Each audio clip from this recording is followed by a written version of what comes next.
Noir is a bum-level noble who gets bullied for having a useless skill. However, everything changes when he meets a freaky elf chained in a dungeon, who grants him a cheat skill that makes him overpowered whenever he feels pleasure. So, he uses it to crack all the baddies and become the strongest. The story starts on the day Noir is about to start his job at a library because his deadbeat barren father can't support him. However, he discovers from his pathetic daddy that a son from a higher status family took that job, so he's now jobless. Hearing what happened, Noir's sister, Alice, suggests that Noir apply to the Hero Academy, but he's not sure that he can pass. Later, he runs into his busty blonde best friend, Emma, who's also a daughter of a royal family, and she's shocked to hear that he lost his job on the very first day and insists someone with his unique gift deserves better. Hearing her words reminds Noir of his ability to summon the Great Sage, an ancient being capable of answering almost any question, but every time he uses the skill, he gets a headache that feels like he blew too much white sugar with Scarface. But then, Emma remembers reading an old story claiming that the legendary wizard Merlin recovered from terrible headaches whenever his wife kissed him, so she suggests that he does the same. Noir agrees, and the two decide to go somewhere more romantic to do it. Once alone, the two kiss, putting other anime main characters to shame with how fast Noir gets some action, and right after, he summons the Great Sage to ask him how he can become strong enough to pass the Hero Academy entrance exam.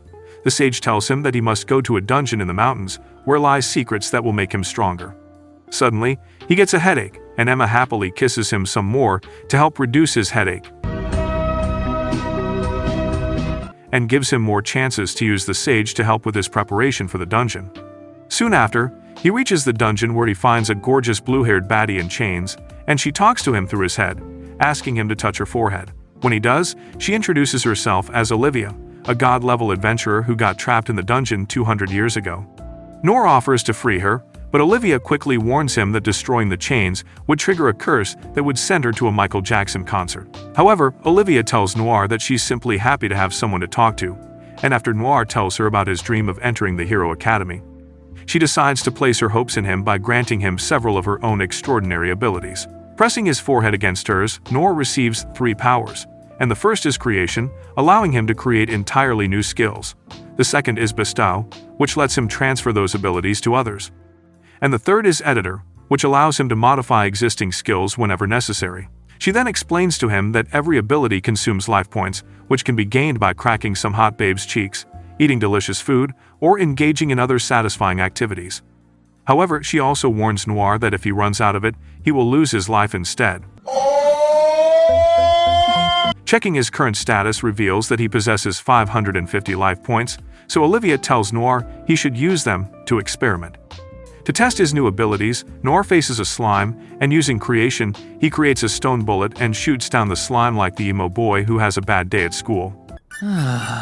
Sometimes I wish I was a cloud. The loss of life points makes Noir tired, so he recovers them by going half Alabama with his sister. The next day, Noir visits Olivia to ask for a skill to help his Hero Academy exam, and Olivia grants him an ability called the Discerning Eye, which allows him to examine the abilities and conditions of people and monsters in exchange for 300 life points.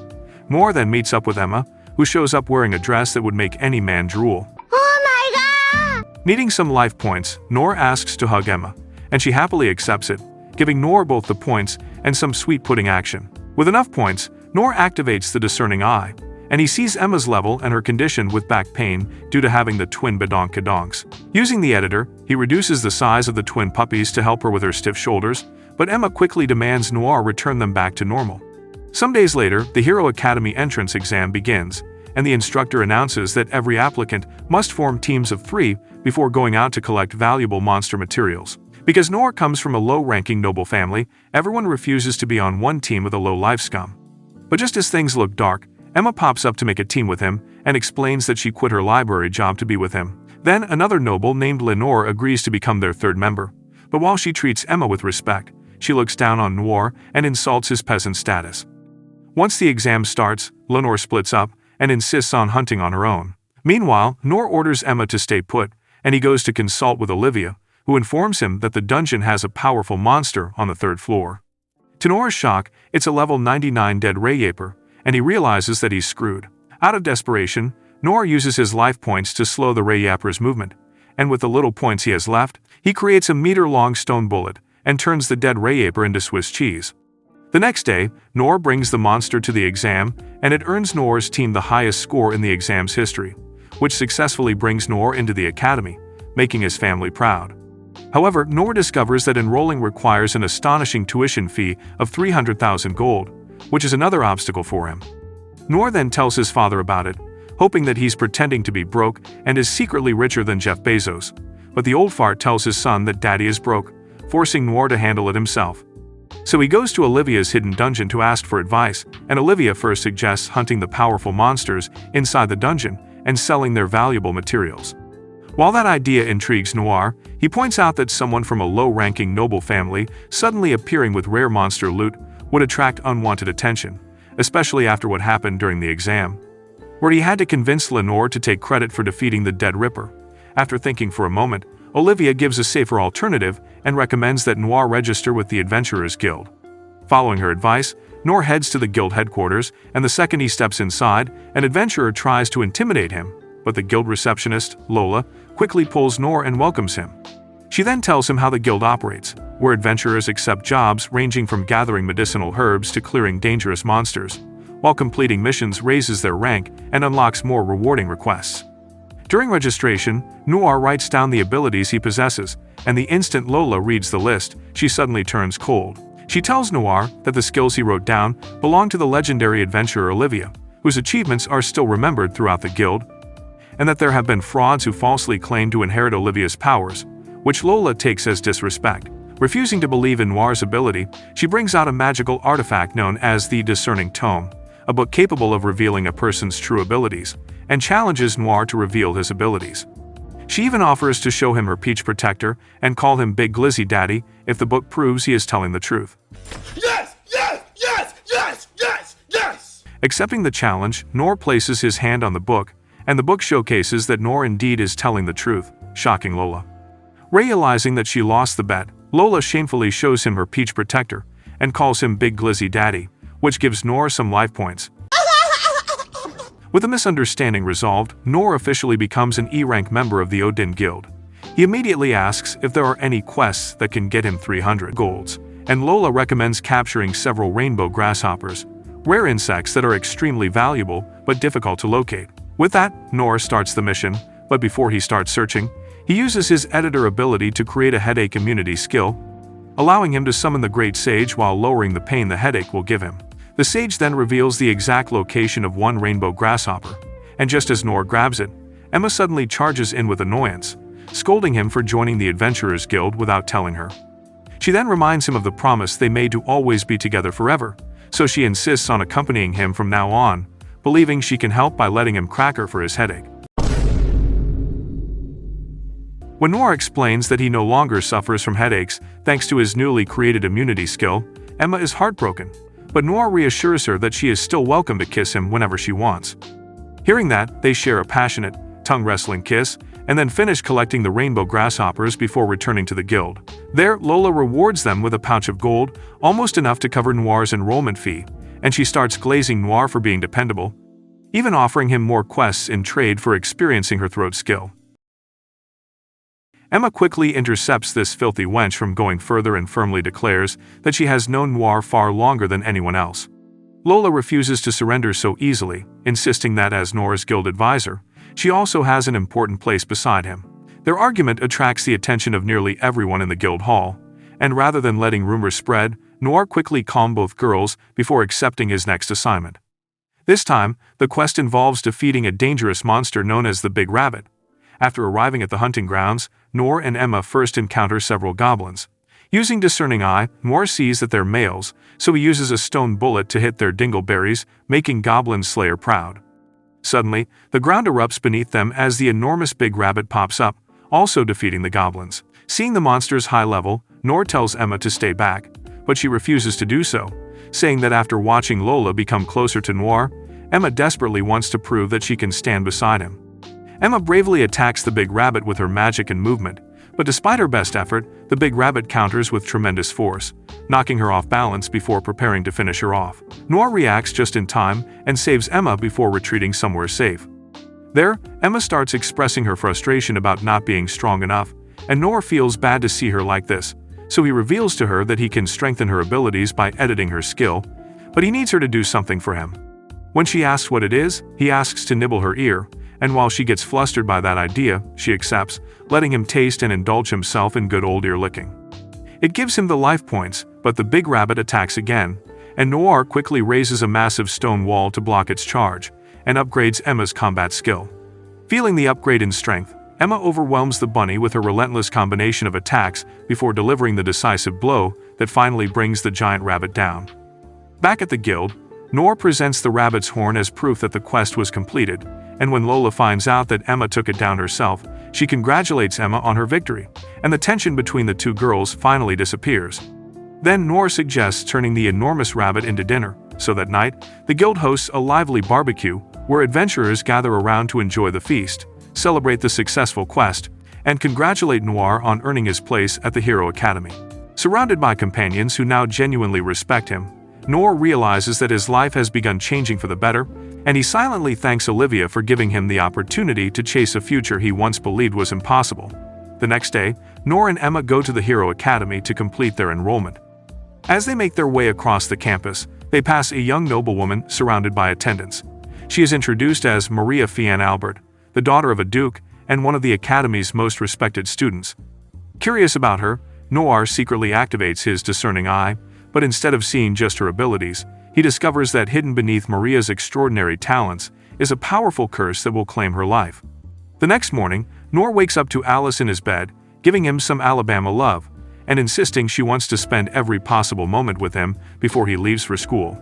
Their father walks into the room just in time to witness the interaction, and he quickly closes the door before screaming in fear of the taboo he just saw. On the way to the academy, Noor meets Emma, who quickly latches onto him, and is happy that they will be attending the same class. Before heading to the academy though, Emma asks for her morning greeting, and they go to somewhere quiet for some tasty tongue action,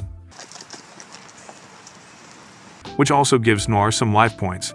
When they finally enter their classroom, every student's social status is displayed through the badge attached to their uniform, and because Noir's bronze badge instantly marks him as one of the lowest-ranking nobles present, several classmates openly mock him and ignore him, while they all happily greet Emma, secretly wanting to jiggle her jugs. Just then, Maria enters the classroom alongside her loyal attendant, Amane, and to everyone's surprise, Maria walks directly over to Noir and greets him by name with a warm smile. The room immediately falls silent, as none of the students can understand why the daughter of a duke would speak so kindly to someone from a baronet family. She also greets Emma by name, and watching Maria interact with so much kindness only deepens Noir's question, wondering why someone so kind is quietly carrying a curse destined to end her life. Later, they start their first lesson with their teacher, Elna, who introduces herself as a former assassin and current teacher any dude would love to study under. She explains that surviving real battles requires more than raw strength, so today's lesson will focus on defensive techniques. To demonstrate, Elna calls Noir to the front of the class and orders him to attack her with everything he has. Using discerning eye before making his move, Noir discovers that Elna is level 232, placing her in an entirely different league from every student present. Even knowing victory is impossible, he charges forward with his sword at full speed. Elna effortlessly avoids the strike using an incredibly fast movement technique called backstep, and explains that the entire class will be learning this skill before ordering Noir to evade her next attack using the very technique he has only just witnessed. Noir barely has time to react before Elna suddenly appears in front of him and drives a powerful strike into his stomach, sending him flying backward.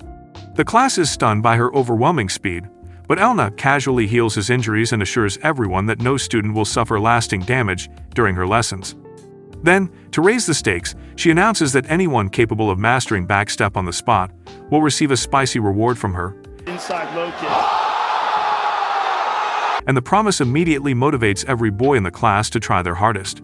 Meanwhile, Noir watches Elna closely and decides that instead of creating an entirely new combat skill, which would consume more life points, he should use Editor to modify his own body to be able to perform the backstep. When Elna attacks again, Noir disappears at the last possible instant and does the backstep perfectly. The successful dodge leaves the class speechless, and even Elna is impressed that someone could grasp the technique so quickly. Noir then reminds her of her promise, and despite being a mercenary and assassin trained for years, Elna happily gives Noor a taste of why her snoo is considered one of the best in the business, putting fake plastics like Kardashians to shame, which ends with Noor getting some life points, while Emma can only watch in agony. The next exercise requires everyone to split into pairs, and Emma immediately volunteers to partner with Noor, but Elna refuses, explaining that students who already share close relationships should train separately. For the same reason, Maria is also forbidden from pairing with Amane, and a noble immediately rushes to invite Maria, but she politely rejects him. She then talks about how she deeply respects baronets because they continue serving the kingdom despite receiving little recognition, unlike the high royal bums who sit and do nothing. After her speech, she asks Noor to become her training partner, which Noor happily accepts. The practice starts where they have to practice defending against getting thrown, and wanting Maria to feel comfortable. Noor volunteers to go first and prepares himself for the technique. However, the moment Maria attempts the exercise, her body suddenly gives out, and Noor gets some fan service. Amanai immediately rushes to support her while Elna orders him to escort Maria to the infirmary so she can recover. Watching the incident, Noor becomes convinced that the mysterious curse is already affecting her health. He briefly considers removing it himself with editor, but the required life points are far beyond anything he currently possesses. Instead, he summons the great sage and asks for the fastest way to gather enough life points to break the curse, and the sage orders Noor to gather all the girls there, line them up, and play pudding poker with all of them, which is an idea Noor quickly dismisses. Using the great sage once again leaves him suffering from an intense headache, and acting purely on instinct, Noor turns toward Emma and kisses her in full view of the entire class to relieve the pain. It shocks everyone there, and Elna furiously reminds him that they're in class, so she orders him to run laps around the school. After classes end, Noor and Emma head straight to the Odin Adventurers Guild in search of another solution. They explain Maria's condition to Lola and ask whether anyone might possess the power to remove such a deadly curse. After thinking carefully, Lola remembers an old friend named Luna, a gifted holy woman whose healing and purification magic is considered exceptional. But she tells Noor that Luna almost never accepts requests to remove curses. Even so, Noor refuses to give up, remembering how Maria treated him with kindness despite the prejudice surrounding his social rank, and he cannot ignore someone carrying such a cruel fate. Determined to repay that kindness, Noor asks Lola to help arrange a meeting with Luna. Later, Lola visits the town's temple, where the famous holy woman Luna spends nearly every day treating the sick and injured. A long line of grateful patients stretches outside the building, each leaving healthier than when they arrived. When Lola finds Luna, she's in her room taking a break, tired after facing all her patients, but is still willing to hear from Lola. Meanwhile, Noor returns to Olivia's hidden dungeon and finds Olivia pissed after he stopped visiting her for weeks. After Noor awkwardly apologizes, he explains Maria's situation and the mysterious curse that will end her life.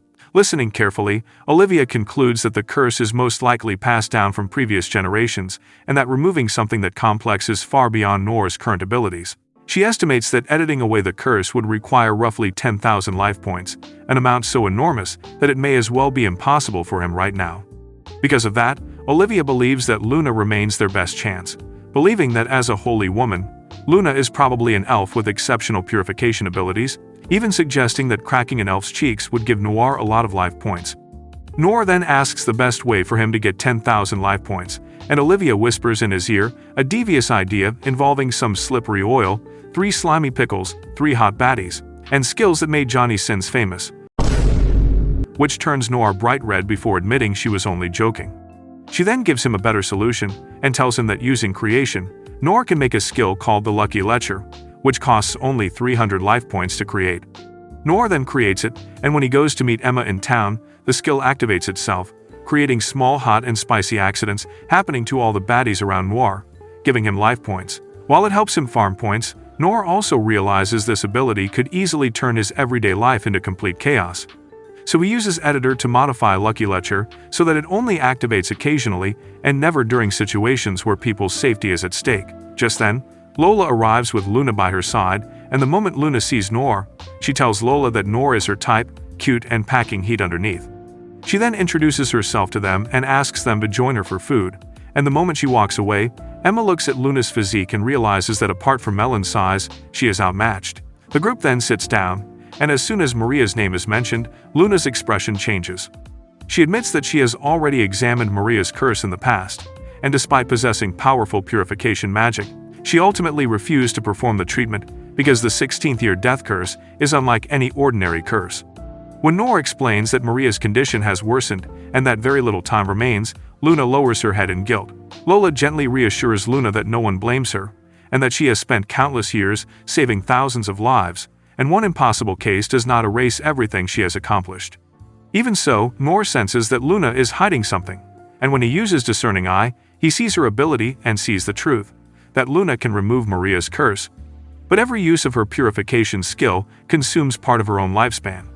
He realizes that Maria's curse is so powerful that removing it would sacrifice Luna's own life in exchange for Maria's. After leaving the restaurant, Luna unexpectedly decided she is willing to pay the price if it means saving Maria. However, Noir quickly asks to speak to her alone, and there, she reveals that he knows about the hidden cost of her ability. Rather than accusing her of anything, he thanks her for carrying such a burden in silence. Luna admits that she wanted to become a holy woman just like her mother, who spent her entire life lifting curses and healing strangers despite knowing every act shortened her own life, eventually giving everything she had for others. Luna has always believed that following the same path is the only way to honor her mother's memory. The group rushes toward the noise and discovers that part of a damaged wall has collapsed, seriously injuring a boy trapped beneath the rubble. Without a second's hesitation, Luna runs forward and casts her healing magic, which heals the boy. But then, Luna collapses, and Noir catches her before she hits the ground. Through trembling hands and frightened eyes, Luna quietly admits something she has hidden from everyone. Despite dedicating her life to saving others, she is terrified of dying. The confession leaves everyone speechless. Lola initially looks furious that her closest friend kept such a painful secret from her. She steps forward as though she intends to scold Luna, only to wrap her in an embrace. Holding back tears, Lola tells her that true friends should never carry impossible burdens alone. Seeing their bond strengthens Noir's determination even further. After carefully reviewing Luna's abilities, he realizes that he could use Editor to change her purification skill's condition. Instead of consuming Luna's lifespan, the skill could drain her fortune instead. However, making such a drastic edit still requires an enormous amount of life points, so he explains the mechanics of life points to Luna and Lola, including the many ways he has been collecting them through food, rewards, and creamy experiences. After thinking for a while, Lola suddenly remembers a weekly competition held by a local noble, where it offers an enormous cash prize to its champions, enough to solve multiple problems at once. The money could restore whatever fortune Luna loses after using her skill, while the event itself may also provide Noor with opportunities to gather additional life points. The competition is known as the Harem Pride Festival, where contestants proudly surrounded by beautiful companions must endure the jealousy of an audience specifically gathered to vent their frustrations toward people lucky enough to have harems. The moment Lola finishes explaining the rules, Noor realizes that it's like volunteering to become everyone's favorite target. As Noir and his companions prepare for the strange competition that may determine Maria's fate, the young noblewoman's condition continues to deteriorate. At her bedside, Amane refuses to leave, silently praying that someone will arrive before it is too late. Meanwhile, Noir, Emma, Lola, and Luna arrive at the arena where the Harem Pride Festival is being held. There, rather than celebrating the contestants, the audience has gathered to mock them, while the judge scores each group based on how hot the harem is. The opening contestants step up, feeling confident, but the moment they step onto the stage, insults begin flying from every direction like they're circus animals, instantly destroying their confidence. When the judges reveal an embarrassingly low score, the defeated group leaves the stage completely humiliated. Several more teams suffer the same fate before one particularly attractive adventurer party from a rival guild earns an impressive score of 2.7 points out of 3, setting a new benchmark for everyone else. Seeing how demanding the audience is, Emma begins losing confidence, but Noit blows in her ear and assures her that they have already overcome far more dangerous challenges than a crowd of grumpy spectators, encouraging her to simply be herself. After that encouragement, Emma bounces onto the stage, and the moment everyone sees her, the audience all start glazing her, wishing they could taste her shabo and boing. Luna follows to the stage, claiming that she's a doctor who can heal any sickness, especially love-related, and everyone cheers her. Then, Lola introduces herself as the receptionist any adventurer would love to have, as she loves to help her clients in a lot of ways, charming both the audience and the judges while proudly representing the Odin Adventurers Guild. Then, their group earns 2.925 points, breaking the competition's previous record. but as they celebrate, it reveals that it's not over. The event host announces a second challenge consisting of 3 short scenarios designed to test how convincing each group's relationship appears. The girls then discuss between them and decide to go full tilt to win this competition. The first scenario imagines Noor shivering on a freezing night, and without hesitation, Emma, Luna, and Lola keep him warm, while also letting him experience what a world of pudding feels like, making the audience jealous. The second scenario depicts Noir falling ill, and Lola and Emma caress him gently while Luna carefully feeds him a piece of bread and offers comforting words to complete a scene so heartwarming that even the judge can't hide his envy. Then comes the final challenge, where they must convince everyone that they represent the greatest harem imaginable. Noor is still trying to figure out what to do when the 3 girls suddenly lean forward and give him a kiss, catching him off guard, and the stadium instantly explodes with cries of disbelief. Saying that it should have been them, the judge decides that they're the winners and gives them the prize money, ensuring that Luna will have enough money even if Noor's plan succeeds, while Noor gains an enormous amount of life points from everything that happened during the competition. Across town, Maria's condition reaches its worst point. As she lies in bed struggling to stay conscious, she reflects on the curse that has haunted her family for generations. Long ago, one of her ancestors defeated a powerful sorcerer, who responded by placing a curse upon their bloodline, but rather than affecting every descendant, it would randomly choose a single victim in future generations. Although Maria once questioned why fate had chosen her, she eventually accepted that if her life would be short, she wanted to spend every remaining day living proudly as the Duke's daughter. That evening, Noor and the others finally arrive at the Albert estate, and they find Amane there in tears. She asks Noir why he's there, and he explains how he saw Maria's curse and is now there to save her. She quickly escorts everyone to Maria's room, where Maria's parents immediately recognize Luna as the holy woman who previously declined their request for help. Luna then explains the truth about the curse and how it would have cost her own life. Hearing that, the parents understand and refuse to force her to heal Maria, but Noor then reveals the solution they discovered together. Using his editor ability, he altered the condition attached to Luna's purification skill. Instead of consuming her lifespan, the technique will now drain her wealth, allowing her to perform the ritual without sacrificing her life. Hearing that, Hope returns to the room, and Amane tells Noir how Maria always suspected Noir was the true hero who defeated the dead Ray Yaper during the entrance examination, and how she had admired him ever since. Just then, Maria wakes up and asks Noir why he would go to such extraordinary lengths for someone he barely knows. Noir tells her that when everyone else judged him because of his rank, Maria was the first noble to treat him with genuine kindness. She greeted him without prejudice and even chose him as her training partner.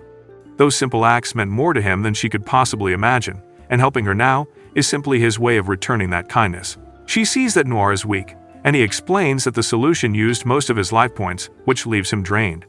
Wanting to help however she can, Maria gently kisses him, surprising everyone watching, and allows him to recover. Then, Luna steps forward and begins the purification ritual. The curse fiercely resists being removed, causing Maria intense pain while Luna pours every ounce of her holy power into the spell. At last, the dark energy shatters to Luna's overwhelming light and disappears completely. Noor immediately checks Maria's status with discerning eye and informs everyone that the curse is fully gone. Relief washes over the room as Maria's parents embrace their daughter, while Amane can no longer hold back her tears. Filled with gratitude, Maria promises Noir that she will never forget what he has done for her. As the group leaves the mansion, Emma and Lola exchange glares, knowing that Maria is now another one of their rival, but Luna jumps in and admits that she has also fallen for Noor as well. The following day, Noor returns to Olivia's hidden dungeon to tell her everything that happened, and he thanks her for the help. Olivia then tells Noor that she can sense all the kisses he had, and she feels that she deserves one from him as well. Noor awkwardly insists that those moments happen naturally, but Olivia refuses to let the matter go. Despite being nervous, Noor leans forward and gently kisses her on the forehead. While Olivia accepts it, she fully expects more kisses from him in the future. After Maria's life is saved, her grateful parents give each member of Noor's group a reward of 100 million gold, leaving them speechless. Luna immediately decides to use her share to improve her clinic so she can help even more people, while Noor finds himself wondering what he should do with such an incredible amount of money. When he shows the dough to his family, his father is shocked, and he starts imagining countless ways to multiply the money, but Noor quickly redirects the conversation by explaining his plan to invest it in a legitimate business instead. The entire family gathers around the table to discuss the idea from the possible shop locations, what kinds of merchandise they should sell, and how the store should be managed. Noor's father agrees to handle the paperwork and search for a suitable building, while Alice volunteers to keep a close eye on him to make sure the family's savings stay exactly where they belong. With the preparations underway, Noor decides that it's time to hunt for things to sell in their shop, so he goes to the dungeon. There, he goes to meet Olivia and notices something unusual. She remains perfectly still and does not respond when he greets her. Thinking she has fallen asleep, Noor slowly touches her, only for Olivia to suddenly burst into laughter, revealing that she had simply been pranking him. Noor then explains that he needs rare materials for his future shop, so Olivia recommends creating 2 useful skills before exploring deeper into the dungeon. The first is a portal ability that allows him to instantly travel between dungeon floors he has already visited, although it can only be used once every hour. The second is blinding light, a simple technique that temporarily blinds nearby enemies and creates opportunities to escape dangerous situations. Noor creates both skills immediately and explores the dungeon. When he reaches the 5th floor, he sees corpses of monsters and realizes that something defeated them. Suddenly, an enormous black lion silently appears behind him. He instinctively activates Discerning Eye, only to discover that the creature's information cannot be identified at all. Alarmed, Noor prepares to escape by using blinding light and portal together. However, the lion calmly asks him to stop and says that he wants to talk. He introduces himself as Toromaru and explains that he has no intention of harming Noir. Instead, he asks for help finding someone important. Trusting the beast's sincerity, Noir agrees, and as they travel together, Toromaru explains that centuries ago he entered the dungeon alongside his closest friend, an elf named Fischel. Before exploring the 6th floor, Fischel instructed Toromaru to remain behind because the lower level contained deadly traps, promising to return. Toromaru faithfully kept that promise for 350 years, and Noor can hardly believe anyone could wait that long, but Toromaru simply replies that a promise between friends should never be broken. Since elves live much longer than humans, he has continued hoping Fischel might still be alive. Moved by the story, Noor promises to search Fischel on the 6th floor. There, the place is darker than my future, so Noir created a night vision skill before moving forward. Not long afterward, he encounters strange undead creatures capable of splitting their bodies apart while pursuing intruders. Overwhelmed by their numbers, Noor retreats into an abandoned room and waits patiently until the horde finally moves on. When he steps back into the corridor, he notices one zombie lingering behind, and this one feels different. Using Discerning Eye, he discovers that this undead figure is actually Fischel. Rather than attacking immediately, Noir creates a brand new restoration skill capable of returning an undead creature to its original form. The spell consumes an enormous amount of life points, but moments later the curse fades away, restoring Fischel to his true self. After recovering from the shock, Fischel listens as Noir explains everything that has happened. Learning that Toromaru waited hundreds of years exactly where he was told brings tears to the elf's eyes. He remembers how the unlikely friendship first began, where Toromaru rescued him from a powerful monster, before attempting to continue his journey alone. Instead, Fischel invited the lonely beast to travel together, and it was the first time anyone had ever offered Toromaru genuine friendship. The two eventually entered the dungeon searching for a rare treasure that Fischel hoped to bring home to the woman he loved. Unfortunately, they became separated, and Fischel fell victim to the curse that transformed him into an undead creature. Without wasting another moment, Noor leads Fischel back to the 5th floor, and the Eld quickly embrace the lion, after centuries of being separated.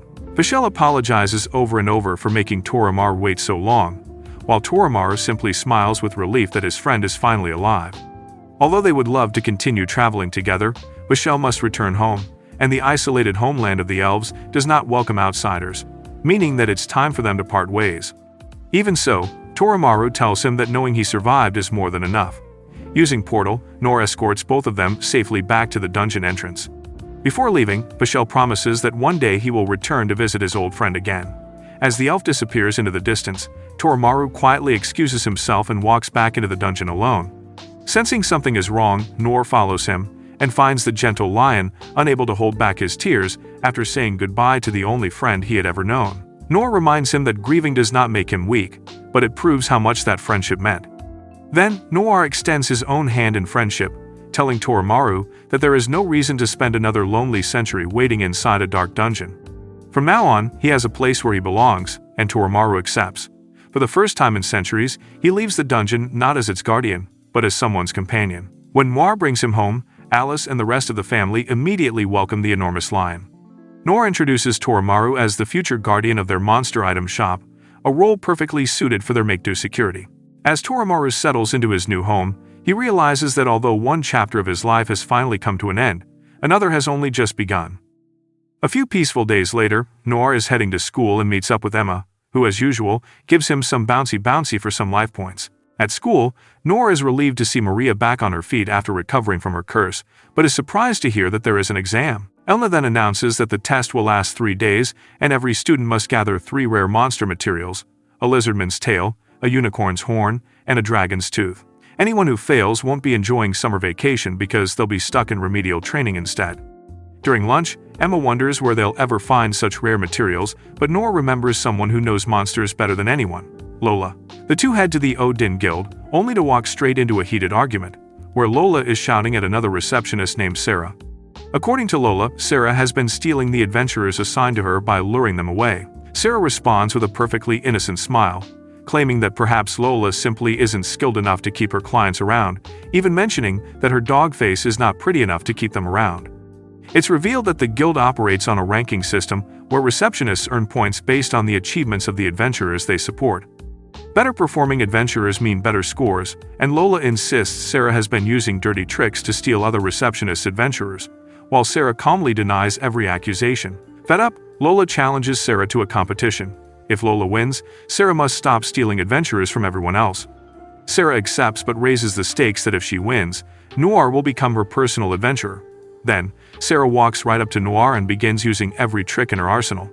Her flirtatious behavior nearly catches him off guard, so Noir immediately activates his discerning eye and sees that every one of Sarah's skills revolves around charm, temptation, and manipulation.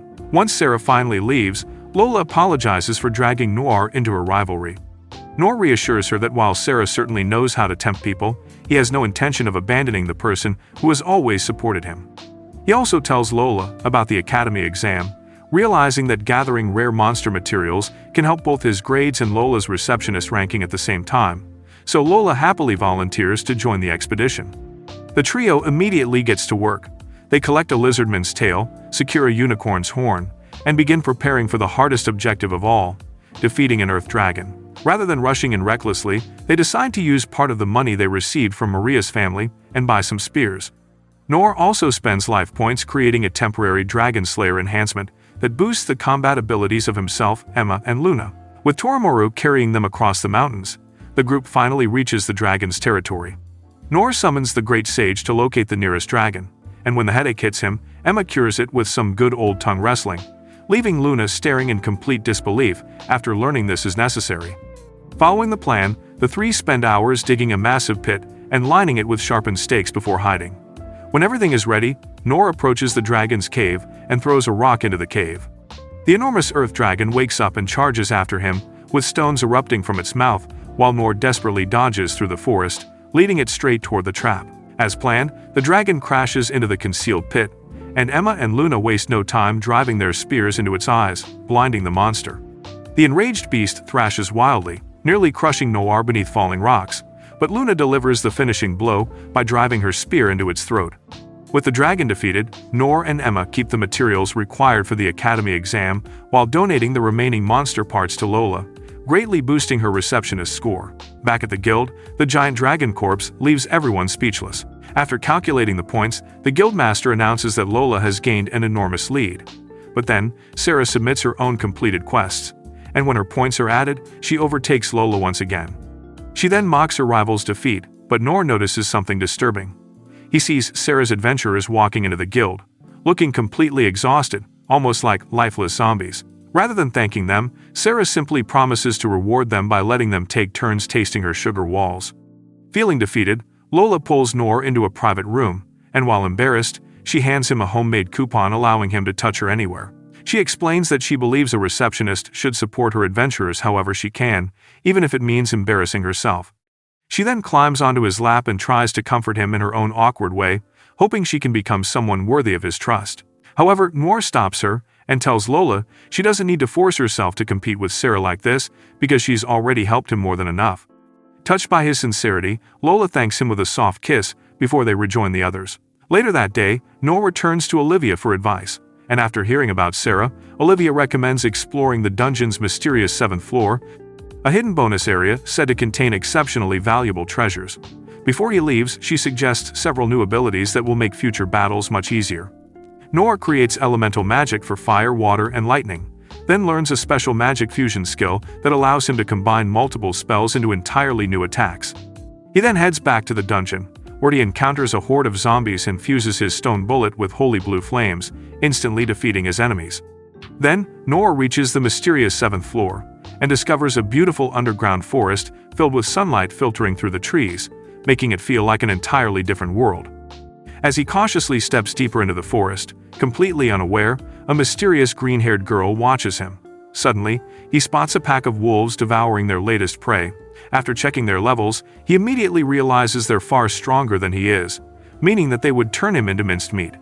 Still valuing his life, he searches for another route, and that's when he encounters a mysterious green-haired girl. She greets him, and Noor notices that she looks almost exactly like a younger version of Emma, instantly reminding him of their childhood promise to always stay together and the hairpin he once gave her.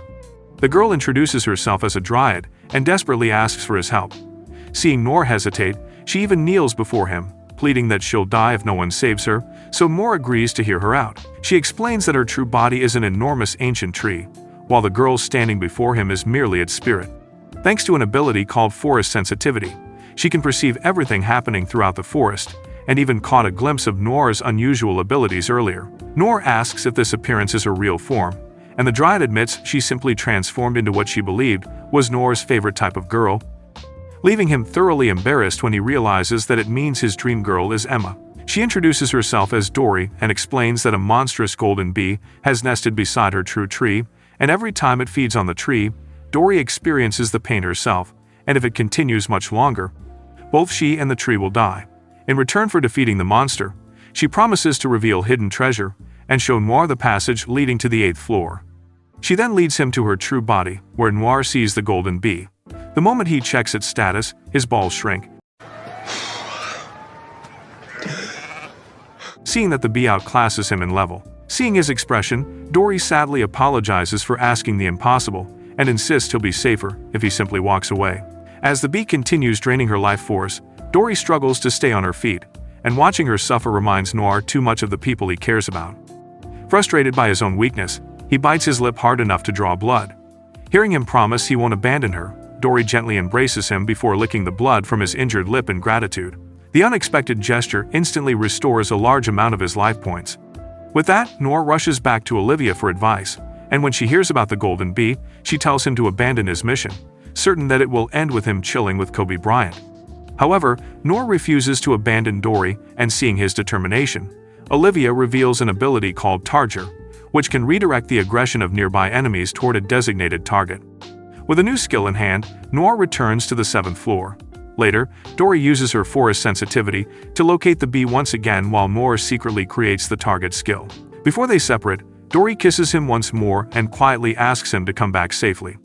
Then, Noir deliberately provokes the wolf pack by throwing a rock at them before sprinting back toward the golden bee's nest. The wolves nearly catch him several times, forcing him to use blinding light to temporarily blind them and barely escape.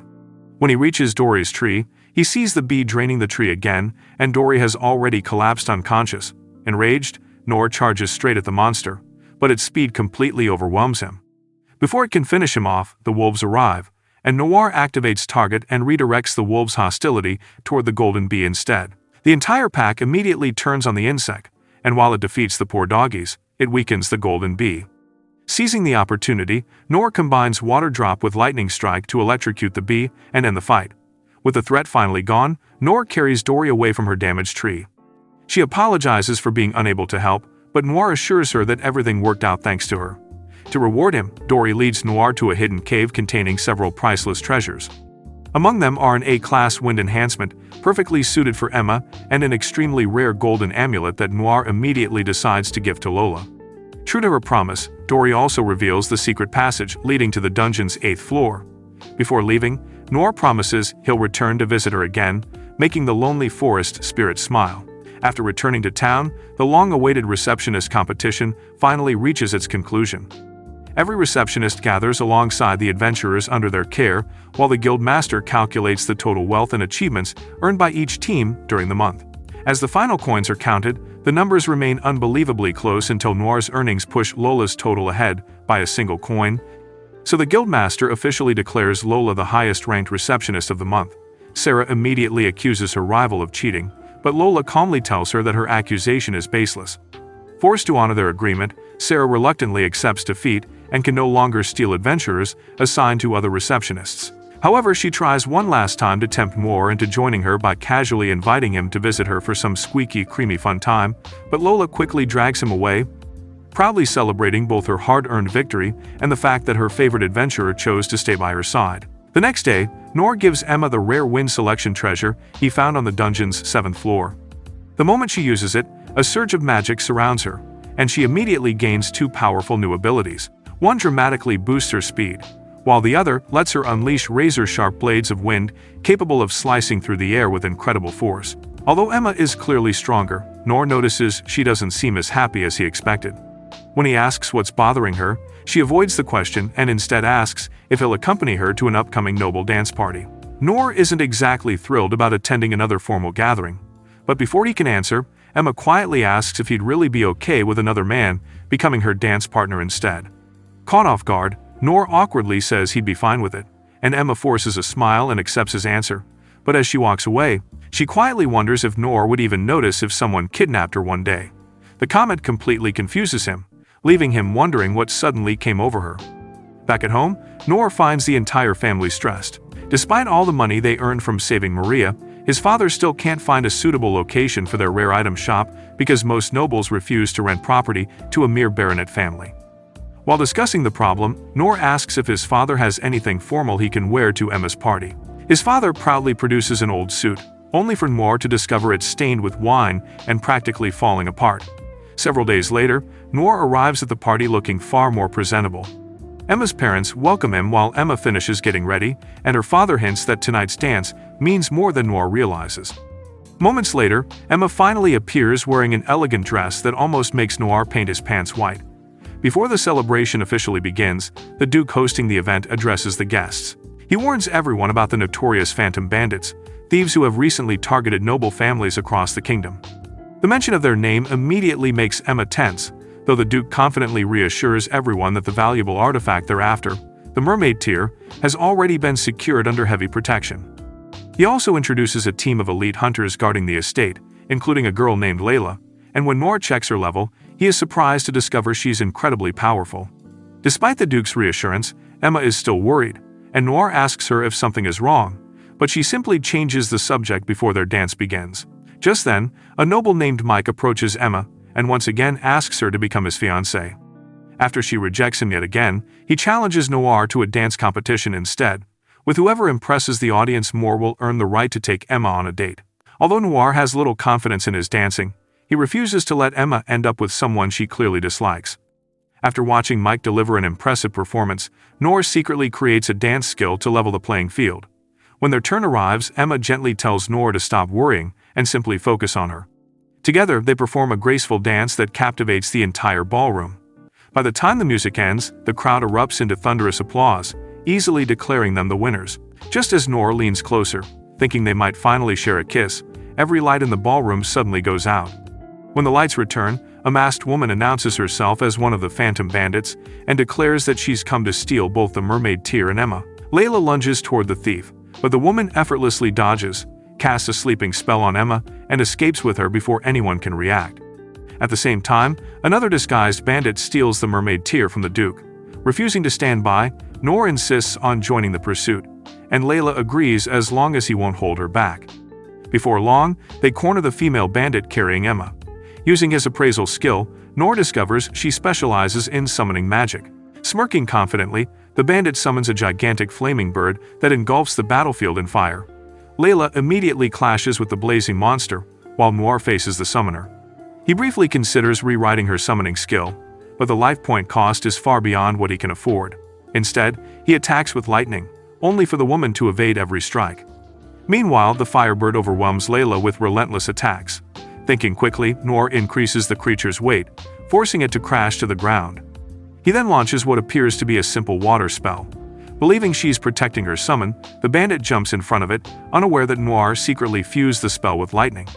It electrocutes her and knocks her unconscious. With the summoner defeated, the Firebird disappears. Noir rushes to Emma's side, but she remains unconscious from the sleeping magic. While waiting for her to wake up, he compliments Layla's incredible fighting skills, to which she explains that both of her parents are hunters who trained her from childhood. While they belong to rival guilds, the two quickly agree to become friends. Their conversation is interrupted when Layla's partner arrives, and Noir feels suspicious about him. When he checks his abilities, he finds his every stat hidden, but before anyone can react, the man reveals his true identity as the second Phantom Bandit. Using gravity magic, he crushes both Noir and Layla to the ground before grabbing the unconscious Emma. He calmly admits he's been stalking her for a long time and intends to make her his bride. Even under the crushing pressure, Noir struggles to stand, so the bandit simply increases the gravity even further, nearly pinning him flat. At that moment, Emma finally wakes up, and using her newly acquired wind techniques, she blasts the bandit backward with a powerful strike, giving Noir the opening he needs. He charges forward and knocks the criminal unconscious with a clean punch. Layla quickly captures the bandit while Emma tearfully apologizes for being kidnapped, worrying that Noir might see her differently because the man touched her during the escape. Instead of answering with words, Noir gently kisses her, reassuring her that nothing has changed. By the end of the night, every Phantom Bandit involved in the attack has been captured, and Emma's parents sincerely thank Noir for rescuing their daughter, while the Duke rewards him with exactly what his family has been searching for, a building they can rent for their rare item shop at a generous discount, along with complete freedom to renovate it however they like. With their dream finally becoming reality, Noir's mother and Alice prepare to manage the shop. His father reluctantly takes responsibility for maintaining it, and Emma refuses to leave Noir's side, clinging to him every chance she gets. A few days later, Noir and Emma return to the academy, where Elna announces that the class will be welcoming a transfer student, who to Noir and Emma's surprise, turns out to be Layla, the girl they met during the Phantom Bandits incident. The moment she recognizes Noir, the two exchange greetings, and Elna puts Layla to sit beside him, causing all the boys to get jealous over the +1 to Noir's harem.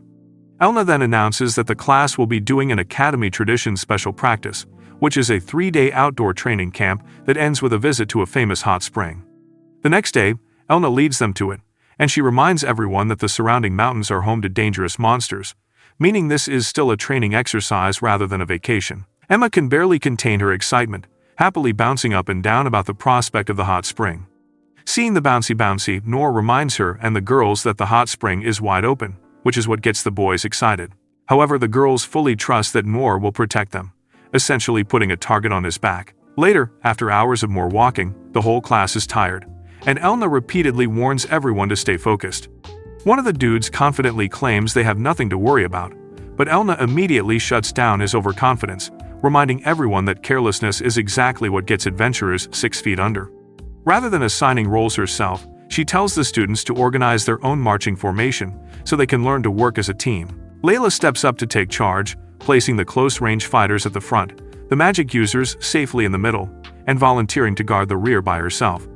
Her calm leadership quickly earns the respect of the class, and the group continues through the mountains in an organized formation. One of their classmates, Hejorth, confidently says that he has a trap detection skill, and he proves it right away by saving Noir from one, which impresses Noir.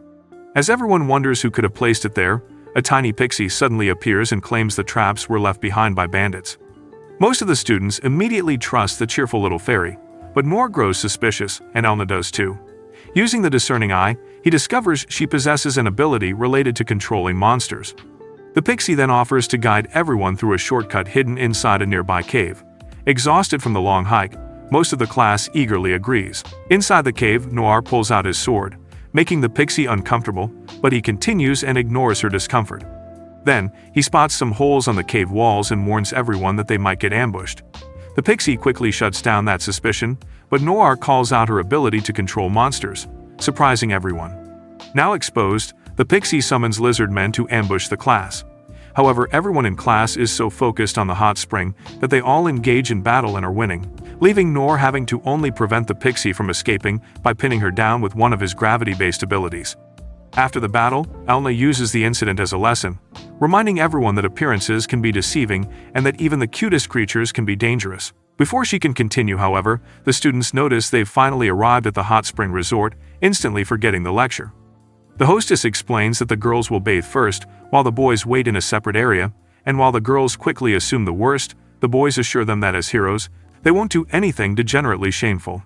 However, the second the girls step inside the hot spring, the boys quickly rally up, discussing how it's their life goal to take a peek and see their classmates' hot cheeks. They pass around face masks to cover their identities and give one to Noir for him to wear, but he remembers the trust the girls put in him, so he refuses to break that trust. Because of that, the boys call him a traitor and chase him down. It leads them outside the baths, where Elna raises a massive stone wall to block the boys. Noor manages to reach her side and explains that he's trying to stop them rather than help them, and the two immediately join forces, easily knocking most of the would-be peepers off their feet. But Hajorth gets back up, claiming that finally getting a chance to see the girls Pepperoni and Peaches is a once-in-a-lifetime chance, and he challenges Elna directly to a fight. Yorth trades a punch with Elna and surprisingly wins, which makes Elna realize that he did something to enhance his strength.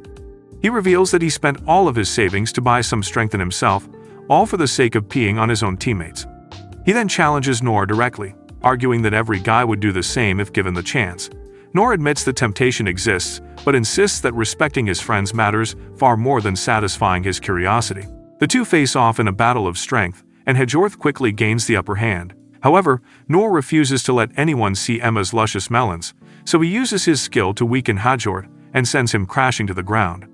Elna helps Noor up and praises his determination, but Hajorth laughs at them and reveals that he has a backup plan. In that moment, one of the faster boys slips away and makes a final dash toward the baths.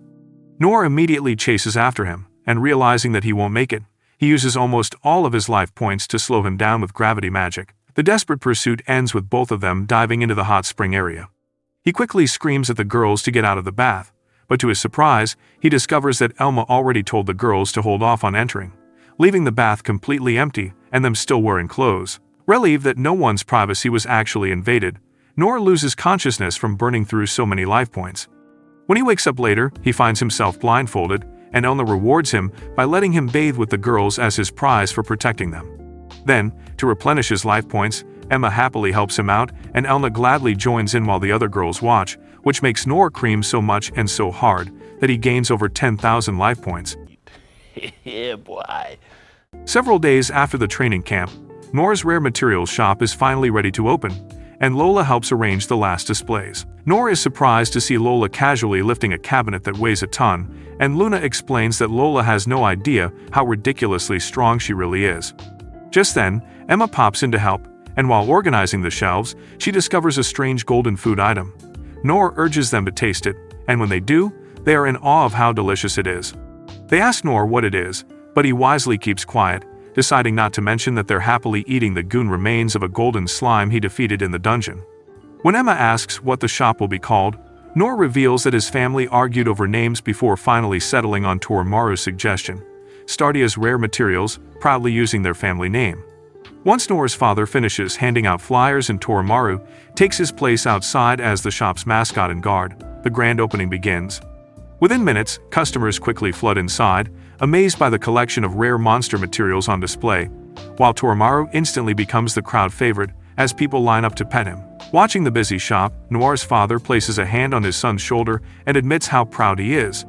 For years, their family was looked down upon because of their low noble status, but now Noir has changed everything. He entered the Hero Academy, saved countless lives, befriended a legendary monster, and even helped build a successful family business.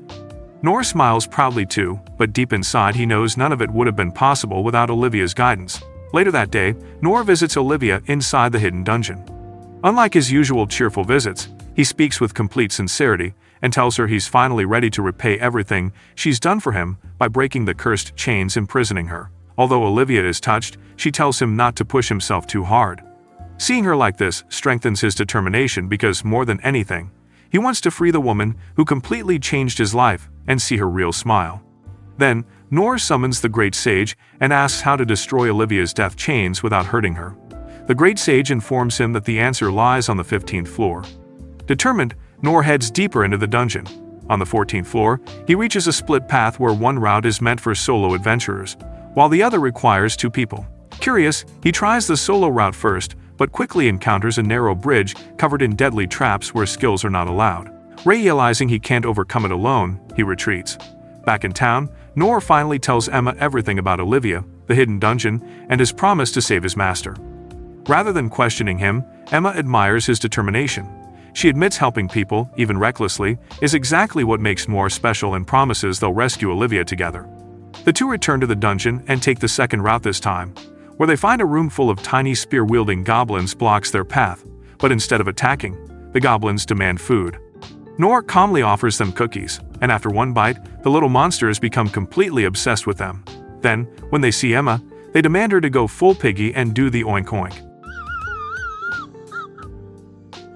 Embarrassed, she reluctantly does it, only for the goblins to mock her and call her ugly while demanding even more cookies. Noir then hands them some more, but within moments, the goblins collapse, and Noir explains that he poisoned this batch. Then, they reach the 15th floor, and there, Noir freezes because another Olivia is chained before him, exactly like the real one. He immediately attempts to contact her through telepathy, but receives no response. Then, he uses the discerning eye, and realizes that this isn't Olivia, but it's the death chains themselves, taking Olivia's appearance. A message on the wall tells them to free her without taking her life. Seeing that, Emma steps up and slices through the chains with her wind magic, seemingly freeing the prisoner. The fake Olivia greets Noir with the same gentle smile as the original, but Noir calls her out for pretending to be Olivia. Noir fires a massive stone bullet, but the fake Olivia effortlessly kicks it away before unleashing Dragon's fire and splitting him and Emma apart. Emma tries to fight back, but is quickly overpowered. Seeing no chance of victory, Noir grabs Emma and immediately opens a portal, escaping back to Olivia's chamber. Olivia is shocked to see Noir carrying another woman in his arms and jokingly complains that her chamber is not a place for them to be cracking cheeks. After Noir hurriedly explains everything, Emma suggests finding the fake Olivia's weakness, believing she'll share the same flaws as the original. However, Olivia sees the size of Emma's honka-honka and refuses to answer the question.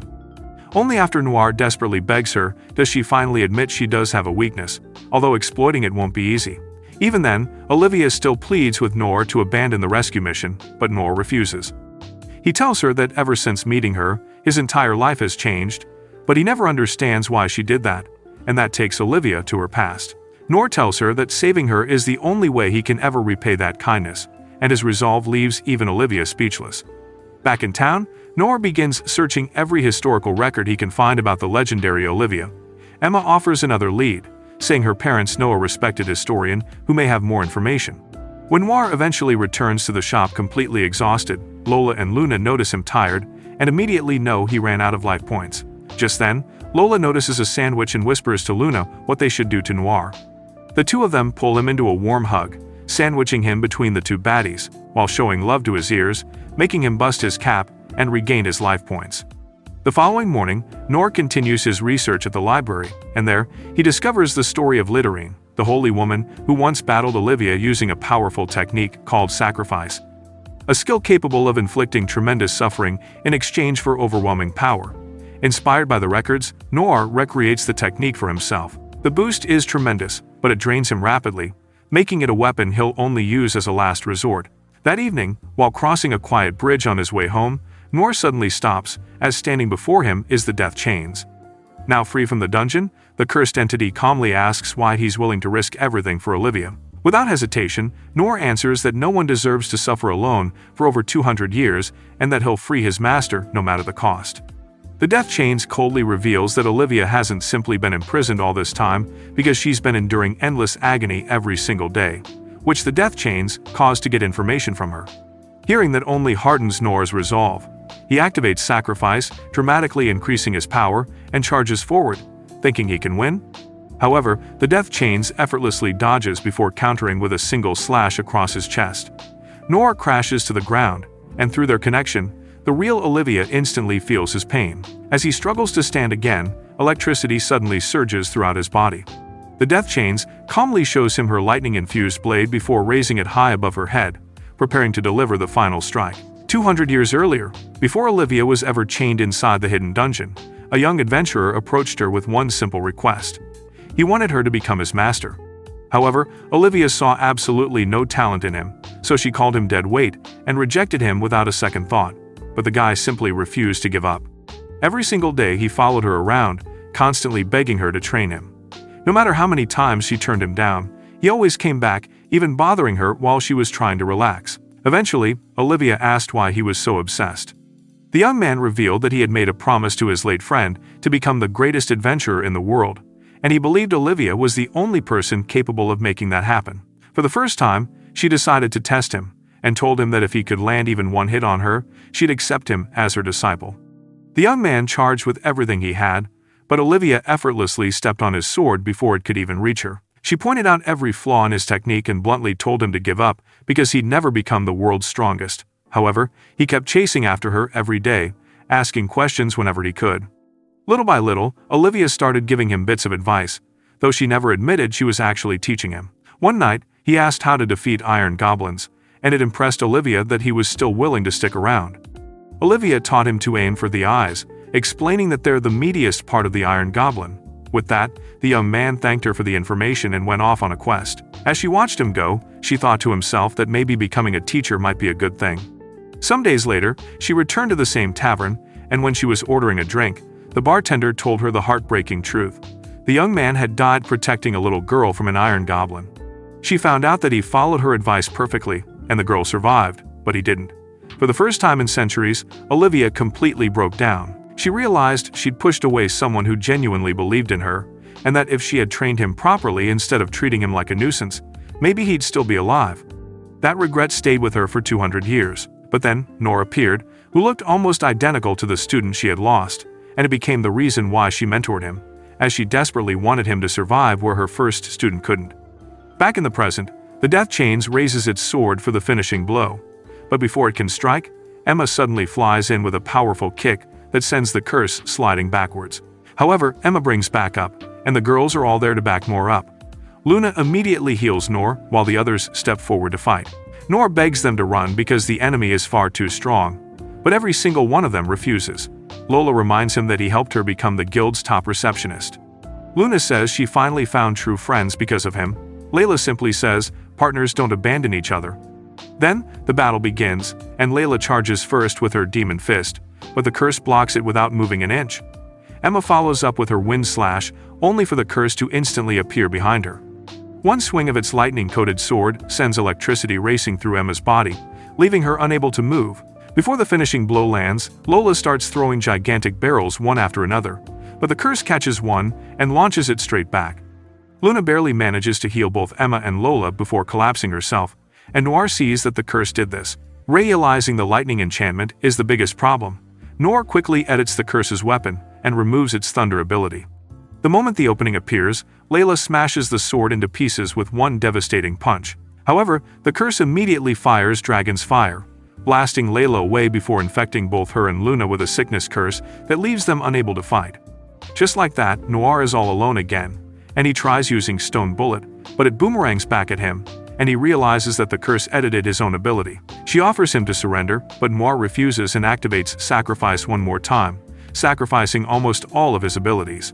His power explodes, and he rushes forward with everything he has, landing slash after slash until he finally reaches the curse. But in the crucial moment, his blade fails to pierce her skin. The curse responds with the Mike Tyson special that sends Noir flying across the bridge before summoning another Dragon's Fire to finish him once and for all. In the face of death, Noir remembers everyone waiting for him, and that gives him the plot armor needed to win. He charges straight into the flames, cutting through them, and his sword ignites fire as he swings with every ounce of strength left in his body. This time, the blade cuts straight through the curse, and its fake Olivia body shatters, revealing a twisted mass of cursed chains underneath. The Death Chains are finally destroyed, and Noir collapses from complete exhaustion, having almost no life points remaining. Knowing exactly what to do, Emma, Lola, Luna, and Layla immediately rush over and give him the 8-balloon combo to restore his energy. With the battle finally over, Noir wastes no time finding Olivia, and as the morning sun rises, Olivia is there to bask in the warmth of it. For the first time in over 200 years, she's free. Noir immediately breaks down in tears and hugs her as tightly as he can. Olivia smiles warmly, tells him how proud she is of the man he's become, and thanks him for never giving up on her. Noir apologizes for making her suffer for so long, but Olivia simply laughs, pinches his cheek, and says meeting him was the greatest thing that happened to her after centuries of loneliness. With Olivia finally free, everything in Noir's life starts falling into place. His store is full of customers, and the girls are all over him, all eager to give him life points, especially Emma, who is willing to kiss him and spread wide whenever he asks. As for his relationship with Olivia, with her by his side, he continues his training under her in the dungeon, as he aims to become stronger.